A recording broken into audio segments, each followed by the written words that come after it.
Садись, у нас к тебе вопросы. У меня к нему один. Ты говорил сегодня с отцом? При чем тут отец? Позвони сейчас, при всех. Спроси про папку. Ты совсем страх потерял. Он лезет туда, куда не надо. Я напоминаю, у меня все еще есть топап с человеком, который сел вместо тебя. Если эта бумага всплывет... Тогда сделай так, чтобы она не всплыла. Сынок, слушай меня. Забери бумаги со стола и уходи. Пап, что?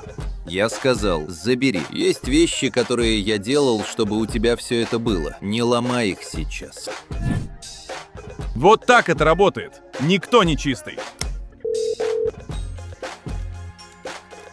Я не прошу помогать мне. Я прошу, выбери, кого ты готов потерять. Не трогай документы. Это мой отец. Я знаю, поэтому ты и проиграешь. Ха.